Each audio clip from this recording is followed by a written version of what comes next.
श्रोताओं नमस्कार। हम अक्सर यात्रा करते हैं, उसके लिए हमें रेलवे स्टेशन जाना होता है और कभी कभी हम ट्रेन की प्रतीक्षा करते हैं रेलवे स्टेशन पर।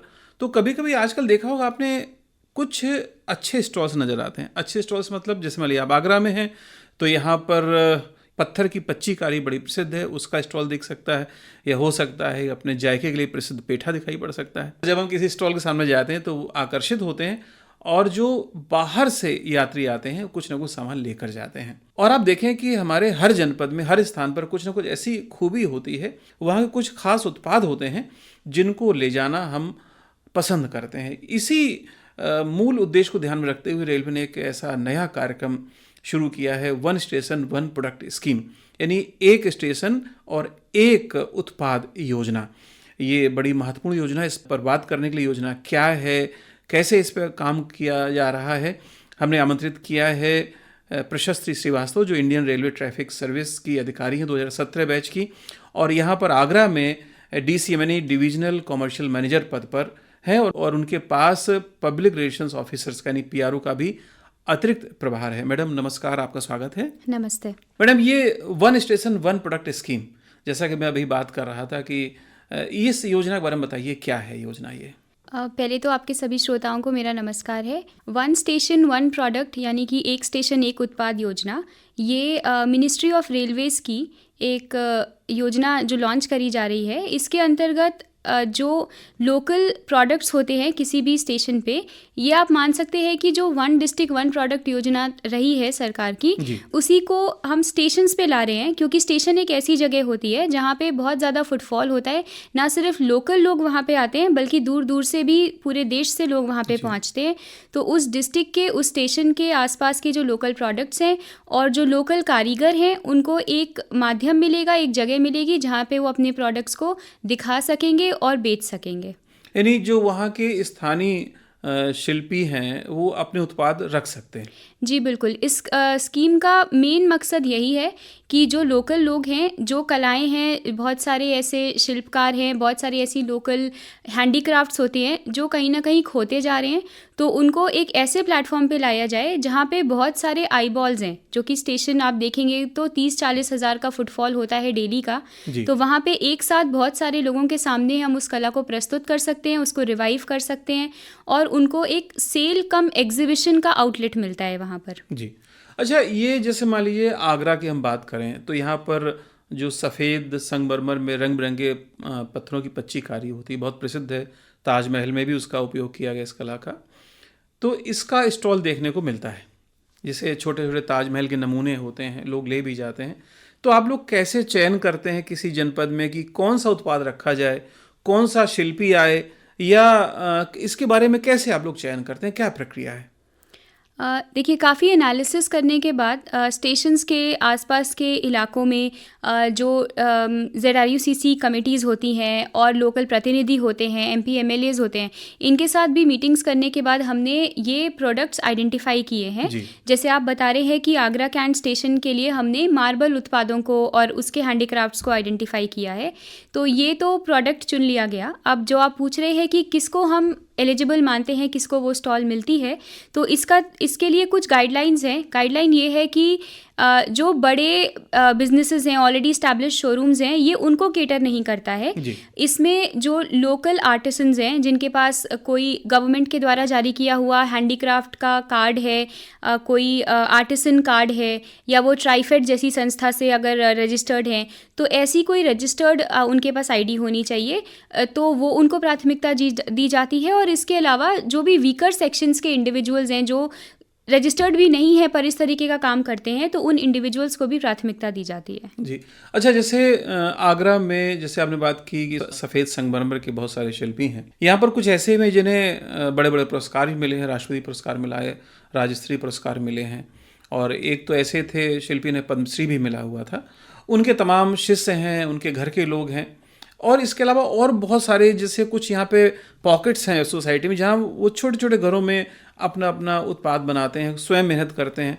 तो इसका आप लोग कैसे चयन करते हैं? यदि मान लीजिए कोई शिल्पी है और वो चाहता है कि आगरा के पास वो स्टेशन, वहाँ अपना उत्पाद बेचना चाहता है, तो वो किससे संपर्क करे, कैसे संपर्क करे, क्या करे? देखिए, इस स्कीम के अंतर्गत फ़िलहाल जो मॉडल चल रहा है, इसमें 15-15 दिनों के लिए स्टॉल का आवंटन एक व्यक्ति को किया जाता है। जी। इससे करीब 1 हफ़्ते पहले ये प्रक्रिया शुरू हो जाती है, जब सभी मेजर न्यूज़पेपर्स में और सोशल मीडिया फ़ोरम्स पे भी इसकी जो एडवर्टाइज़मेंट है, वो जारी कर दी जाती है। तो न्यूज़पेपर्स में ये एडवर्टाइज़मेंट में आपको ये बता दिया जाता है कि इस तारीख तक आप अपने स्टेशन के जो स्टेशन मास्टर होता है, उसके कार्यालय में, क्योंकि वहाँ पहुँचना सबसे आसान है, आप वहाँ पे अपना एक हाथ से लिखा हुआ एक सिंपल एप्लीकेशन भी अपने आईडी के साथ दे जाएंगे, तो वो आपको एप्लीकेशन कंसिडर कर ली जाती है। उसके बाद एक गिवन डेट पर उन एप्लीकेशंस का लॉटरी निकाल लेते हैं, क्योंकि अक्सर एक स्टॉल के लिए कई सारे आवेदन आ जाते हैं। तो लॉटरी के माध्यम से सभी कैंडिडेट्स को बुला के वो लॉटरी करते हैं और एक चुने हुए आदमी को वो स्टॉल अलॉट कर देते हैं। 15 दिन के बाद फिर दूसरे व्यक्ति को ये मौका मिलता है और फिर से यही प्रक्रिया करके लॉटरी निकाली जाती है। यानी एक शिल्पी को 15 दिन के लिए वहाँ पर स्थान मिलेगा और अगले 15 दिन में दूसरे शिल्पी को मिलेगा। जी बिल्कुल। अच्छा, इसमें जो वहाँ पर उत्पाद अपने रखते हैं, उनकी क्या कीमत हो, इसका निर्धारण कैसे होता है? इस स्कीम के अंदर आपको स्टॉल, स्टेशन पे जगह, सब कुछ रेलवे द्वारा ही बना के दिया जाता है। आपको सिर्फ अपना उत्पाद लेकर आना होता है। उसको बेचने का जो रेट है और जो कैटेगरीज़ हैं, वो भी आप खुद ही तय करते हैं। आप ये ज़रूर, रेलवे एक मतलब प्रेफर करता है कि आप उसको फिक्स रेट पे बेचें, पर उसकी भी कोई कंपल्शन नहीं है कि ऐसा करना ही है।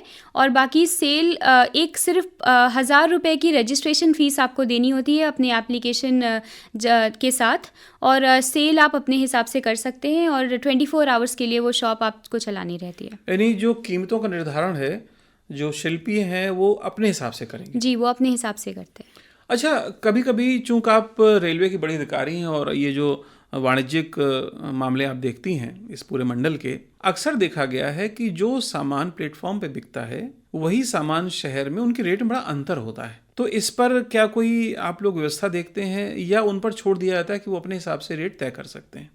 देखिए, फ़िलहाल आगरा कैंट स्टेशन पे 3 मार्बल उत्पाद के स्टॉल चल रहे हैं और जैसा कि हम पिछले 2 महीने से मॉनिटर कर रहे हैं, इनकी सेल भी काफ़ी अच्छी रही है और इनके दाम भी बहुत रीज़नेबल हैं। इनके दाम अगर आप देखेंगे तो मार्केट से दुगने तिगने कम है। तो इसका एक कारण जो हमें समझ आता है वो ये है कि क्योंकि ये स्टॉल्स फ्री में दी गई हैं और छोटे कलाकारों को दी गई हैं, ये कोई बहुत हाई मार्कअप या हाई प्रॉफिट के साथ नहीं बेचते हैं, बल्कि वो बस अपने कला को प्रोत्साहन देने के लिए, उसको बढ़ावा देने के लिए एक न्यूनतम प्रॉफिट पे वो खुद ही उसको बेच रहे हैं। जो उनका जो खर्चा है वो निकला है। जी बिल्कुल, वो खर्चा निकल आए, क्योंकि उनको और इसके अलावा स्टॉल बनाने या लगाने में या बिजली का, पानी का कोई और खर्चा नहीं देना पड़ता है। ये सब निःशुल्क होता है उनको? जी बिल्कुल निःशुल्क होता है। तो इसमें कुल मिलाकर ये देखा गया कि शिल्पियों के हित में है और लोगों के भी हित में है। बिल्कुल।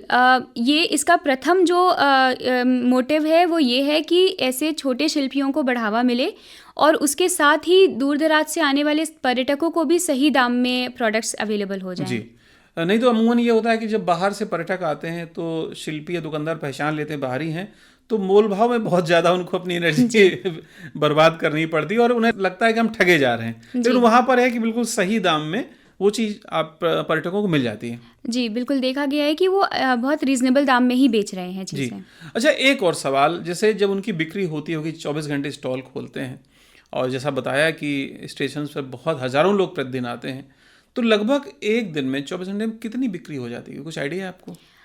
जो अभी हमारा अनुमान है वो स्टॉल्स एक दिन में करीब 20,000 तक की बिक्री कर रहे हैं। और आपको एक इंटरेस्टिंग बात बताना चाहूँगी कि ऑल ओवर इंडिया में इस समय करीब 100 से भी ज़्यादा स्टेशंस पे ये स्कीम चल रही है, जिसमें आगरा और मदुरई ही टॉप पे रहते हैं, क्योंकि मदुरई साड़ियों के लिए फेमस है, जिनकी काफ़ी बिक्री होती है, और आगरा के जो मार्बल उत्पाद हैं वो भी टॉप पे बिक्री में रहते हैं हमेशा। तो इसलिए अच्छी सेल हो रही है वहाँ। ये बहुत अच्छा सूचक है कि आगरा मदुरई दोनों टॉप पर हैं, एक दक्षिण का है, एक उत्तर का है, और वैसे भी पर्यटन के दृष्टिकोण से जो भी पर्यटक आते हैं, आगरा उनकी टॉप प्रायोरिटी पे होता है। तो यहाँ पर स्वाभाविक है देशी विदेशी पर्यटक बड़ी मात्रा में आते हैं। अच्छा मैडम, एक चीज़ और भी यहाँ से एक जुड़ा सवाल बनता है कि जैसे यहाँ पर आगरा की 25 कारी की आपने बात की, उसका स्टॉल है, और भी आगरा के कई सारे उत्पाद हैं, क्या उन पर भी विचार किया जाना है? बिल्कुल विचार किया जाना है। आने वाले 1 महीने में ये स्कीम को भारत के 5,000 स्टेशंस पे इसका विस्तार किया जाना है। लेकिन फ़िलहाल अगर हम देखें तो आगरा कैंट स्टेशन पे, आगरा फोर्ट स्टेशन पे और मथुरा स्टेशन पे ये स्कीम ऑलरेडी चल रही है। आगरा फोर्ट पे लेदर उत्पादों के स्टॉल लगाए गए हैं, जो कि आगरा की एक और बहुत ही फेमस प्रोडक्ट है। जी। मथुरा पे पूजन सामग्री, कंठी माला, इस तरीके की चीज़ें जो लोकली वहाँ बनती है उनका स्टॉल लगाया गया है। और आने वाले 2-3 दिन में 10 और स्टेशन पे इसका विस्तार किया जा रहा है, जो आगरा के आसपास जो आगरा के आसपास मंडल है, के और हैं। उन पे भी अलग अलग प्रोडक्ट्स हैं। अगर मैं बताऊं तो फतेहपुर सीकरी में नान खटाई काफ़ी फेमस है। जी। कोसी कला स्टेशन में धूप बत्ती, अगरबत्ती वहाँ पे लोकली बनती है। अछनेरा में पत्थर का काम होता है, तो पत्थर की मूर्तियाँ होती हैं। जी।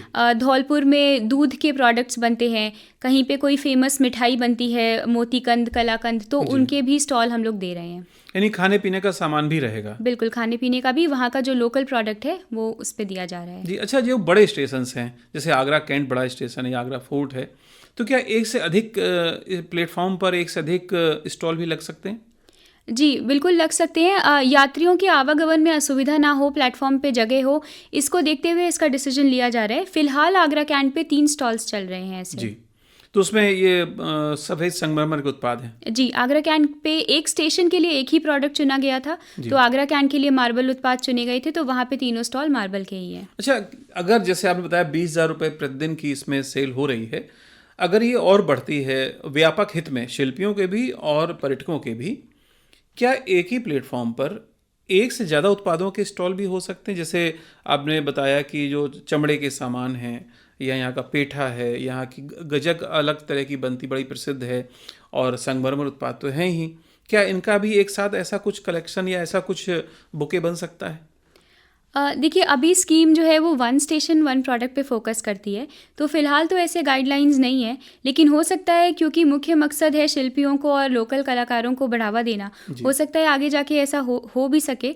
लेकिन अभी भी आगरा में ही ऐसे बहुत से स्टेशंस हैं जिनको हमें कवर करना है। राजा की मंडी स्टेशन है, ईदगाह स्टेशन है, तो इन पे भी हम स्टॉल्स लगा रहे हैं। तो मेरे ख्याल से सारे फेमस प्रोडक्ट्स, जैसे गलीचा भी एक फेमस जी हाँ। प्रोडक्ट है, जी। जिसको हम राजा की मंडी पे लगा रहे हैं, तो सारे ही प्रोडक्ट्स कवर हो जाएंगे। जी।